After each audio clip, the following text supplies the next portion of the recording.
Buenas tardes, queridas hermanas. Esta tarde voy a hablar de lo mismo que hablé esta mañana, pero aplicado a la orden de los dominicos. Ya que somos dominicos, os vamos a decir algunas palabras de esto. Para mí es muy interesante esto que voy a decir esta tarde. Me refiero sobre todo a Santo Domingo y a Santo Tomás. Bien, vamos a verlos desde el punto de vista de una herejía. Esa herejía se llama el pelagianismo. Vosotras habréis oído hablar de Pelagio. Pelagio fue un señor, un monje irlandés. Por cierto que en español Pelagio es Pelayo, pero bueno, no vamos a juntar las dos cosas. Digo por cierto porque vosotras sois asturianas. Bien, pues Pelagio fue un monje irlandés de alta contextura, guapo, alto, como poderoso. Y este señor predicó por todo el Mediterráneo adelante la idea de que la salvación es cosa nuestra, que la naturaleza humana está dotada por Dios de suficientes medios para por sí misma, siendo buena, haciendo cosas buenas, siendo perfecta, luchando, etcétera, podría conseguir los méritos suficientes para que Dios, pues, la aprobara, nos aprobara a cada uno nuestra vida y así alcanzar la vida eterna. O sea, por nuestras propias fuerzas. Esta idea va contra la entraña de la Iglesia, contra la entraña de San Pablo, contra la entraña del ministerio, de lo que nosotros siempre hemos mamado, por decirlo así. Y fue condenada inmediatamente San Agustín. Estoy hablando del año 400 y algo. San Agustín salió inmediatamente en contra con sus obras más importantes, pero la Iglesia misma rechazó el pelagianismo con toda rapidez. Nos salvamos por gracia. Es la gracia de Dios la que nos puede llevar al cielo, no nosotros ni nuestras obras. Pero quedó otra pequeña herejía derivada que se llamaba semipelagianismo. ¿Qué es eso de semipelagianismo? Pues es otra herejía y muy sinuosa, muy sutil. Se mete por el medio y parece que no, pero sin darnos cuenta muchos de nosotros podemos ser semipelagianos. ¿Qué dicen los semipelagianos? Dicen que, bueno, que nos salvamos por gracia, pero que la primera gracia y la preparación para la gracia es cosa nuestra. Si nosotros nos preparamos para la gracia, el Señor nos da la gracia. Y parece natural, ¿verdad? Es evidente, si tú te preparas para la gracia, ese refrán que se dice muchas veces, a los que hacen lo que pueden, Dios no los va a denegar la gracia. Facientibus quod in se est, Deus non denegat gratiam. Pues resulta que hay una herejía. Hay una herejía condenada también por la Iglesia en el Concilio de Cartago, porque la Iglesia en esto ha sido maravillosa. Casi todos nosotros somos semipelagianos, pero la Iglesia nunca ha fallado en la doctrina, en la definición. Yo estoy seguro que los mismos que estuvieron en el concilio de Orange y en el concilio de Cartago, allá por el año 400 y algo, estoy seguro que eran semipelagianos, pero lo condenaron, diciendo que únicamente es Dios el que da su gracia a quien quiere y como quiere. Dios es totalmente libre para dar la gracia a uno que no esté preparado, ni se haya preparado nunca, ni le haya interesado nunca. La gracia es libre. Pues bien, y Santo Tomás, al final de su vida, decía claramente en la Suma Prima Secunde que la gracia no se puede merecer, porque es el principio de todo merecimiento. Si no tienes gracia, no tienes ningún merecimiento. Principio de todo merecimiento. A mí esto es un tema que me hace mucho efecto en mi interior y en mi corazón.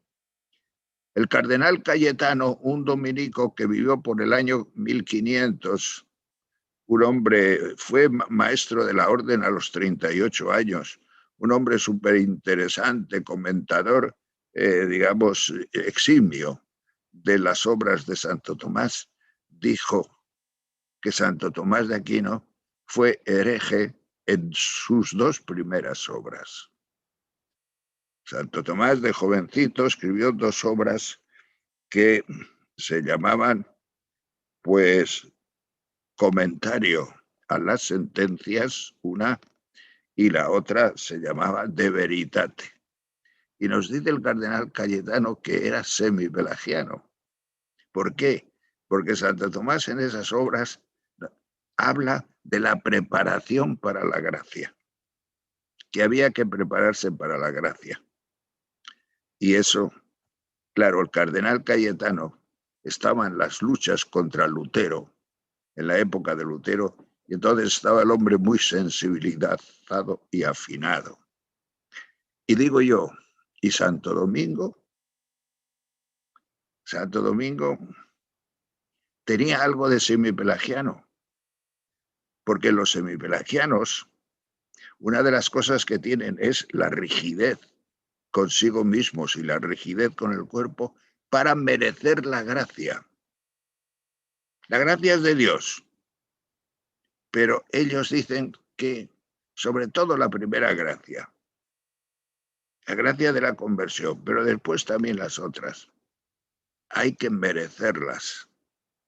Y entonces, viendo uno la vida de Santo Domingo, le da la impresión de que Santo Domingo, con la rigidez que tenía, con las, no sé, las noches aquellas que pasaba en Santa Sabina y en tantos otros sitios, con las flagelaciones tan tremendas, sangrando, con todo ese, digamos, dominio y tortura sobre el cuerpo, huele a pelagiano, huele a querer ganar él la gracia, huele a que de una forma o de otra, pues, él estuviera conquistando su propia gracia.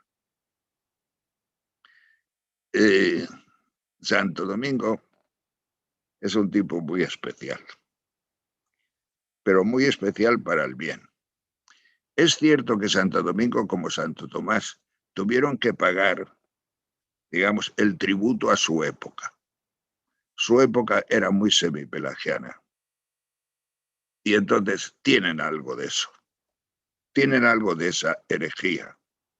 Además, Santo Domingo leyó durante toda su vida un libro que son las Colaciones de Casiano. Nos lo dice el mismo Fray Jordán de Sajonia, que escribió la vida de Santo Domingo. Y estas colaciones de Casiano, que parecen tan buenas, porque son tan santas, porque te obligan tanto a la austeridad, al dominio sobre ti mismo, a mantener el cuerpo pues en disciplina. Resulta que este libro de las colecciones de Casiano fueron colocadas en el índice de libros prohibidos. O sea, Santo Domingo se estuvo alimentando toda su vida de un libro que unos siglos más tarde la Iglesia lo consideró hereje. Es un problema, ¿verdad? Es un problema. Pues bien, pero Santo Domingo no fue hereje. Santo Domingo tiene algunas cosas maravillosas. Y no sé por cuál empezar, pero Santo Domingo tiene para mí una cosa que no tiene nadie. Y la cosa que tiene Santo Domingo, antipelagiana, es una frase que dijo, pero que nunca escribió. No se escribió nunca en las constituciones, pero queda en la tradición de la orden. Yo lo comparo, es un cromosoma de gratuidad que Santo Domingo nos ha dado a la orden y que durará para siempre. ¿Qué es eso? Santo Domingo dijo, y hay testigos, que nuestras constituciones no obligan bajo pecado. No se escribió, ¿eh? Ni siquiera en las primeras constituciones nuestras se escribió esta frase. Pero el primer maestro general de la orden, que acabo de citar, Jordán de Sajonia, y otros maestros, sobre todo Humberto de Romanis, estuvieron muy atentos a esa frase y les interesó enormemente. Humberto de Romanis tiene un libro así de gordo sobre esa frase. Porque de alguna forma veían que ahí está la definición de la orden. Lo más importante de la orden para ellos era que nuestras constituciones no obligan bajo pecado. ¿Por qué? ¿Qué significa esto? Porque todas las demás monjes, las congregaciones, las órdenes religiosas, todos de una forma o de otra, pues siempre se dice que el que cumpla perfectamente las constituciones, pues ya se va al cielo. Y resulta que viene Santo Domingo y nos dice que no obligan bajo pecado. Y si no te obligan bajo pecado, tampoco te salvan. Porque si te salvaran, te obligarían bajo pecado, claro. Porque si no haces las cosas que tienes que hacer para salvarte, estás pecando. Pero si no obligan bajo pecado, es que las constituciones no nos salvan. ¿Os dais cuenta de la profundidad que por ahí? Entonces, ¿qué tiene debajo Santo Domingo en su corazón?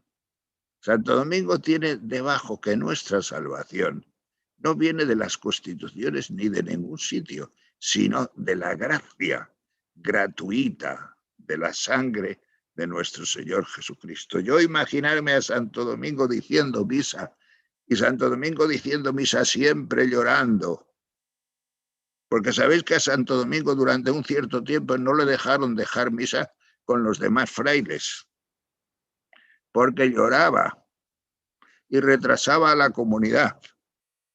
No le dejaron presidir las misas. Se ponía a llorar y retrasaba toda la marcha de la comunidad. Los frailes quedaban edificados, claro, pero no puede ser, que tenemos que ir a desayunar y después a trabajar, o a dar clase, o a predicar, o algo. ¿Qué vería Santo Domingo cuando él decía el cáliz de mi sangre, derramado por vosotros y por muchos, para el perdón de los pecados? ¿Qué vería ahí? ¿Qué veía él? Ahí veía su salvación, ahí veía nuestra salvación, ahí veía nuestra redención. Lo mismo que Santo Tomás cuando escribía en el Adoro te devote aquello de una gotita sola de esa sangre puede salvar al mundo entero de todos sus pecados, de todos sus crímenes. No me extraña que los dos primeros, estos maestros generales de la orden, tuvieran tantísimo interés en guardar esto, en guardar estas palabras. Y entonces buscaban los testigos. ¿Quién oyó a Santo Domingo decir esto? Para fundamentarlo. Pues Santo Domingo no se atrevió a escribirlo, pero lo tenía en el corazón.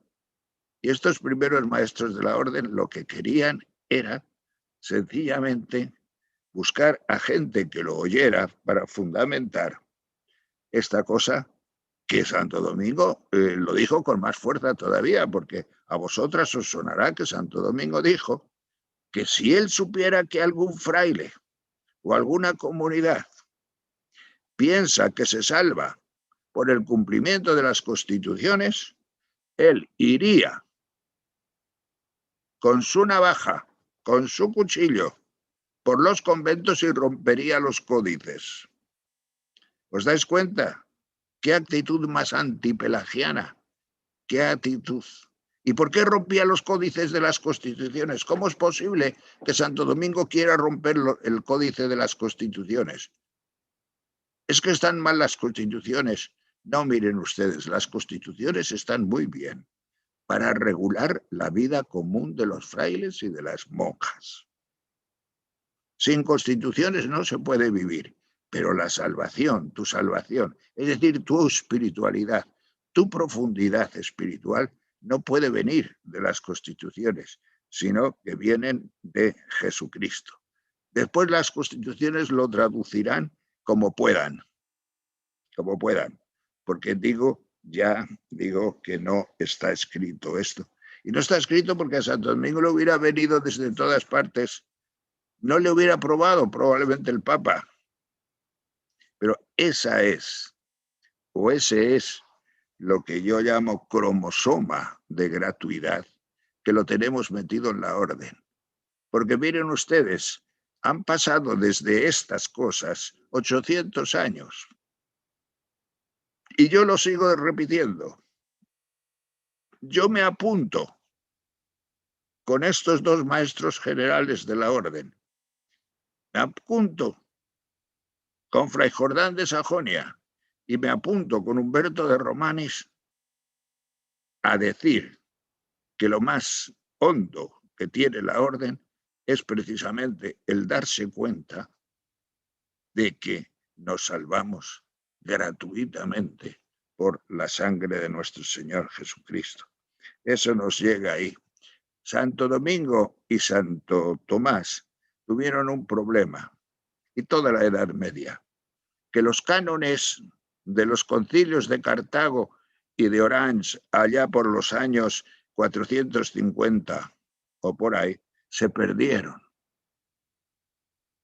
Y se perdieron y no aparecieron hasta el año 1538. Entonces los pobres no tuvieron la ayuda de la Iglesia, la ayuda de unas definiciones de la Iglesia que son importantísimas para saber cómo actuar. Ahora no tenemos problema, claro, pero ellos sí lo tuvieron, aunque supongo que nunca se lo preguntarían, porque no estaba en esto. Santo Domingo, pues, tenía todo esto de lo que estoy hablando. Hay muchos elementos de gratuidad en Santo Domingo. Y el hecho de, porque nos lo dice muy bien Humberto de Romanis, el hecho de que las constituciones no obligaran bajo pecado produjo problemas en las comunidades, porque no había uniformidad en algunas cosas, hasta en el hábito. Los frailes no tuvieron hábito, y supongo que las monjas tampoco, no tuvieron hábito hasta un poco más tarde. Cada uno vestía como quería. Y claro, era un problema. Y muchos frailes decían, eso nos viene por la creencia que tenemos de que las constituciones no obligan bajo pecado. Al final se resolvió y poco a poco nos hemos ido uniformando. Ya tenemos todos el mismo uniforme, tenemos el mismo hábito y tenemos las mismas normas y las mismas costumbres, salvando como querían salvar esos dos maestros generales de la orden, salvando el hecho de que un dominico no se salva por las constituciones. Y eso que hubo un papa dominico, que dijo que él canonizaría a cualquier dominico que cumpliera sus constituciones. Mal dicho. Ese papa también tenía algo de semipelagiano. ¿Por qué no? No es eso. Santo Domingo era el que tenía en el corazón esa gratuidad o ese cromosoma de gratuidad dentro de sí. Pues bien, después Santo Domingo jugaba mucho mejor con las constituciones. Figuraos, él tenía en su mente una cosa, era la predicación. Santo Domingo tenía en su mente la predicación. Y entonces lo que quería era que las leyes fueran suficientemente, digamos, moldeables, pues para que se pudiera, qué sé yo, un fraile tiene que salir a dar clase, otros dos frailes tienen que ir a predicar a tal pueblo, a tal sitio, para que se pudiera hacer todo esto sin romper la ley. Porque la ley para los benedictinos, por ejemplo, es sagrada. La regla para los benedictinos es totalmente sagrada y no se puede romper por encima de nada, porque eso es el principio supremo. Para los dominicos no. Mire, para un dominico el principio supremo es la gratuidad de nuestra salvación. Y eso está por encima de todo. Para lo demás, Santo Domingo también se inventó una cosa que la llamó la dispensa. Hay una dispensa. El prior o la priora tienen potestad para dispensar a un fraile, por ejemplo, del rezo de maitines. ¿Por qué? O del rezo de tercia, sexta y nona, porque en esas horas tiene que ir a dar clase, o tiene que ir a predicar, o tiene que hacer esto o lo otro. Entonces Santo Domingo tenía una flexibilidad interior y una anchura de corazón que le quita, desde luego, todo atisbo, todo olor a pelagianismo o semipelagianismo. No es, por lo tanto, el cumplimiento de las constituciones lo que nos salva. Debemos cumplirla, porque como dice el Señor ayer, antes de ayer, el miércoles, me parece, el Evangelio nos decía por Mateo que no he venido a abolir la ley, no he venido a abolir las constituciones, no, a darlas plenitud. Pero la Constitución dominicana tiene plenitud precisamente por la ley de la dispensa, porque la Constitución dominicana está abierta y sobre todo está orientada a la libertad de la predicación, a la libertad de que se pueda salir de casa o a la libertad de que dentro o fuera de casa pues la orden pueda hacer su pastoral y su apostolado por todas partes. ¿Cómo nos justificamos nosotros? A mí me gustaría preguntar esto que estoy diciendo a todos los frailes. A mí me gustaría preguntarlo, y a todas las monjas también. ¿Cómo pensáis vosotras que os justificáis? Pero yo sé que vosotras estáis justificadas. Pero ¿por qué estáis justificadas? Estáis justificadas, como decíamos esta mañana, por el amor que Dios os tiene, por el amor con que Dios os llama, por la sangre de nuestro Señor Jesucristo. Es que perder esto sería perderlo todo. Es que perder esta sangre de nuestro Señor Jesucristo, pues sería entrar en una dimensión de fatuidad que no puede ser de ninguna forma, y menos para nosotros. Pues bien, no por las obras, sino por la gracia. Y a Santo Domingo se le llama predicador de la gracia. ¿Por qué se le llama predicador de la gracia? Si fuera semipelagiano, a nadie se le hubiera ocurrido. Y ya desde el principio,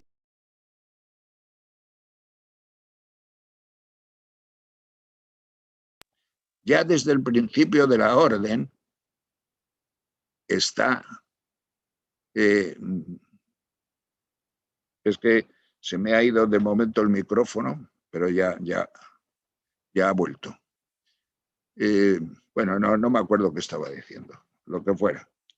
Es un principio maravilloso en el que nosotros nos movemos, precisamente porque nunca nos quitará del sentimiento profundo de haber sido sanados y salvados por la gracia de Dios principalmente. ¿Que damos importancia a las constituciones? Claro que se las damos. Claro que damos importancia a las constituciones. Las aprendemos desde pequeños, desde los vicios, las aprendemos, y a la regla también la aprendemos, pero nuestro punto clave, nuestro objetivo definitivo es tener un contacto directo como Santo Domingo en sus modos de orar con el Cristo que sangra por su costado y que es el que verdaderamente nos da vitalidad para que las cosas vayan bien y espiritualmente bien entre nosotros. Yo soy muy amigo de las monjas de Prulla, pero de las antiguas, no de las de ahora. Bueno, las de ahora no sé, no las conozco, aunque he estado 3 o 4 veces allí, pero no las conozco. Porque yo creo que las monjas de Prulla son tan fundadoras de la orden como Santo Domingo. Y me explico. Santo Domingo era un canónigo de Osma. Y los canónigos de Osma, tanto hoy como en aquella época, pues eran canónigos. Y los canónigos pues no suelen pecar de tener mucha libertad interior, sino más bien de ser cumplidores, rígidos, etcétera, etcétera. Canónigo es un canónigo. Y si llega a algún sitio es porque se ha portado muy bien. Y las personas que llegan a un sitio porque se ha portado muy bien, pues está bien. Pero a lo mejor no es gratuito. A lo mejor no hay gratuidad ahí. Pues bien, las monjas, yo pienso que a Santo Domingo le hicieron un bien enorme, porque las monjas de Prulla eran herejes, venían de la herejía, eran cátaras. Eso quiere decir algo muy importante, porque los cátaros eran carismáticos, eran una herejía del Espíritu Santo. Después, cuando fue tan perseguida y cuando fue tanto, se fue radicalizando y se hizo más hereje. Pero al principio no tenía nada de hereje. Al principio era un movimiento del pueblo en el cual actuó el Espíritu Santo, haciendo que personas seglares se unieran para orar, para rezar, para predicar, un poco en reacción con la iglesia que en aquel momento estaba súper dirigida por grandes magnates, grandes obispos y gente así que estaban más a lo suyo y a sus prebendas y a sus cosas que a la atención del pequeño pueblo y sencillo que vagaba por las tierras normales de pan llevar. Y entonces fue un propio movimiento del pueblo el de los cátaros. Entonces, estas chicas le enseñaron a Santo Domingo muchísimo. Porque ¿qué te pueden enseñar los carismáticos si conocéis algo de eso? Primero, la forma de orar. Se dice de Santo Domingo que era como del sur, como andaluz. Él era muy gesticulante. Se nos cuenta un día que fue a pedir con otro fraile a la puerta de una casa, porque entonces eran, como sabéis, pues pedían, eran mendicantes. Y salió un señor y no les dio un trocito de pan, les dio una hogaza entera. Y el acompañante cuenta, obispo contó como testigo de la canonización de Santo Domingo, y ahí vemos un poco el carácter de Santo Domingo. Cuenta que Santo Domingo, al recibir la hogaza entera, se puso de rodillas y empezó con la hogaza a dar gracias y como a bailar, como diciendo gracias, gracias, gracias. O sea que no era, digamos, un pacadito de estos que no se mueve, no, no, no. Él era muy expresivo, enormemente expresivo. Y en los 9 modos de orar de Santo Domingo se ve que están todos los gestos carismáticos. ¿Quién le pudo enseñar eso a Santo Domingo, un canónigo de Osma, si en Osma nunca a nadie ha levantado nadie los brazos más allá de los ojos? ¿Quién puede enseñarle? Nada más que aquellas chicas y tantas otras cosas. ¿Quién pudo enseñarles una vida del Espíritu Santo profunda? Cuando un carismático ha recibido una efusión del Espíritu Santo, que estos cátaros lo llamaban el consolamentum, y estas chicas habían sido tocadas, lo dice el padre Viquer muy bien en su libro gordo. Estas chicas habían sido todas ya tocadas por la fuerza del Espíritu Santo. No creéis que son cualquiera. No creéis que eran unas monjitas o unas niñas o unas chicas cogidas allí de las aldeas vecinas, que Santo Domingo, como era el párroco de aquella región, pues las cogió y las... No, no, no, no, no. Estaban muy escogidas por el Espíritu Santo. Eran muy especiales. Tenían que dar a la orden algo que Santo Domingo solo no le hubiera dado. No solamente un espíritu femenino y de familia muy hondo, muy profundo, que lo conservamos todavía, sino también un espíritu o una forma de alabanza o de, no sé, de alabanza, de oración, pues muy despierto, muy distinto, muy típico, vamos a decirlo así, y que Santo Domingo lo vivió con profundidad. Cuando vino aquello del Pentecostés dominicano, porque sabéis que Santo Domingo, cuando tenía 16 frailes, los quiso enviar por el mundo entero. Bueno, los quiso y los envió, en contra de la opinión de todos sus amigos, de todos sus grandes amigos, del obispo de Toulouse, del general, de las tropas y de los grandes hombres de aquella región, que se oponían porque decían: vas a destruir la orden, vas a destruirla. Y Santo Domingo les dijo: el trigo amontonado se pudre. Yo bien sé lo que me fago. Yo bien sé lo que hago. Y entonces envió 4 a Madrid, 4 a 8, 4 y 4 a París, a Bolonia, y otros 4 se quedaron con él.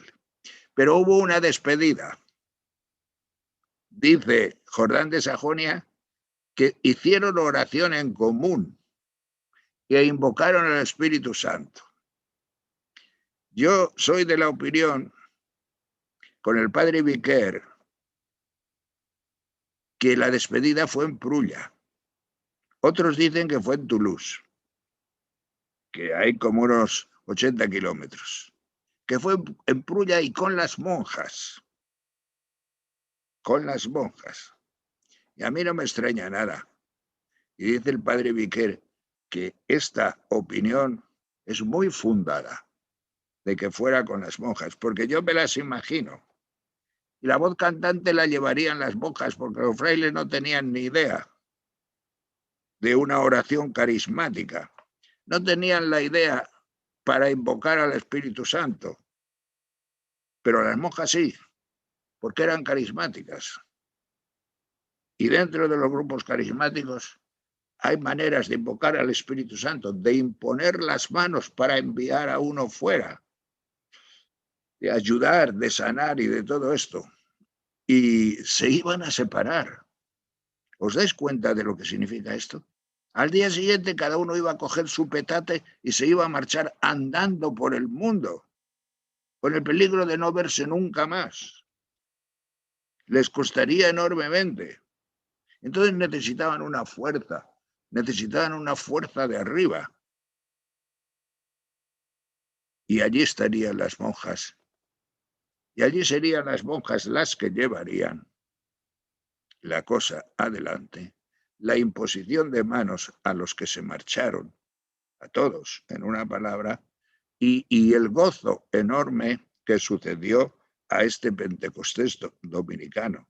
El padre Viquer dice que en ese momento, en esa época, en ese año, en la orden hubo un subidón de espíritu tremendo. Ese subidón de espíritu, yo en mi corazón tengo que viene fundamentalmente de la colaboración de las dominicas de Prulla con los frailes que todavía no eran nada, porque ni eran frailes ni nada, 4 pelagatines por ahí, que algunos casi no sabían ni leer escribir. Por eso Santo Domingo los mandó a las universidades. No creáis que eran frailotes como yo, ya hechos después de muchos años. No, no. Eran jovenzuelos que tenían que empezar a aprender a leer y escribir. Pues esos necesitaban fuerza, necesitaban imposición de manos, necesitaban ese don del Espíritu Santo. Santo Domingo no tiene nada de pelagiano y semipelagiano. ¿Por qué? Pues porque vivía profundamente el misterio de la gracia. Y ya termino, a mí me hace mucha gracia el último año de Santo Domingo, porque estamos celebrando este año los 800 años de la muerte de Santo Domingo, ¿no? En el año 1221. Pero el primer capítulo general se celebró en el año 1220. Asistieron 40 frailes después de esta despedida que os estoy haciendo. Habían pasado ya 4 años y en 4 años, sin que nadie supiera, fueron naciendo los conventos y asistieron 40 representantes, nada menos. Lo lógico hubiera sido que Santo Domingo hubiera montado una oficina en Bolonia para ver cómo marchaba la orden y dirigir a los distintos conventos el progreso de los distintos conventos. Entonces en Europa el correo era suficientemente rápido. Mandar una carta en 1220 de Bolonia o de Toulouse a León o a Burgos, que eran las capitales entonces, no costaba tanto. Eran correos de caballos que se engarzaban los unos con los otros y podían echar una carta en Toulouse hoy y mañana estar ya en León o mañana estar ya en la corte de Burgos, en las cortes, o estar en Madrid. O sea que Santo Domingo podía haber montado una oficina, muy claramente, pero ¿qué montó Santo Domingo? Nada. El Papa le mandó a Santo Domingo ir a predicar a Lombardía y se estuvo el año entero predicando en Lombardía. Ni se preocupó de la orden, para nada. ¿Y por qué no se preocupó de la orden? Alguien se lo preguntó. Y Santo Domingo respondió algo así como, la orden no es mía, la orden es del Espíritu Santo. Así que él la llevará adelante. Y cuando en Pentecostés de este año, 1221, por lo tanto, en este Pentecostés se van a cumplir 800 años, él murió un poquito más tarde. Cuando en Pentecostés se volvió a reunir el capítulo general, eran 80 ya, el doble. En un año, el doble de representantes. Y se empezaron a hacer las provincias. Aquello iba viento en popa. Iba viento en popa, ¿por qué? Por el trabajo de los frailes, por la fuerza de su esto, por el cumplimiento de nosotros. No, Santo Domingo sabía muy bien que era el Espíritu Santo, la gracia de Dios, la que hacía. La gracia que te salva es la gracia que te santifica, es la gracia que te lleva para adelante. Es la gracia que tiene que existir en vuestro convento, que es mucho más importante la gracia y rezarle al Espíritu Santo que todo lo que podáis vosotras hacer para que el convento vaya bien, porque es el Espíritu Santo el que tiene que hacer la obra dentro de vosotras, como lo ha hecho en toda la orden.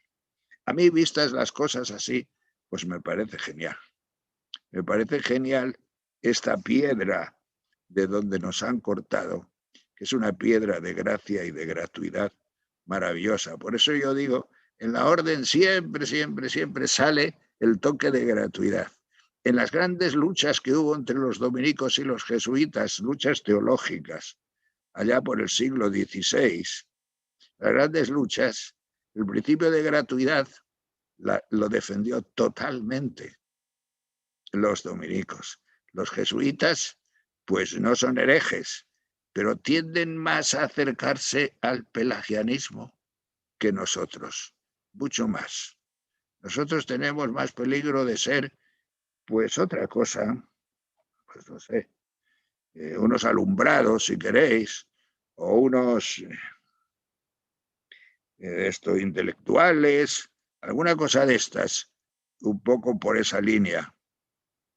Los jesuitas más van en la línea de hacer cosas para ir hacia adelante. Y ahí hay que tener también su justa medida para no caer en quitarle a la gracia su fuerza y su poder. Pues bien, hermanas, vosotras tenéis ese cromosoma de gratuidad dentro de vuestra vida y dentro de vuestra vocación. Y ojalá fuerais como aquellas monjinas de Prulla del principio, que yo es que las estoy viendo, porque conozco lo que es un grupo carismático en la fuerza del carisma. Y ellos eran así.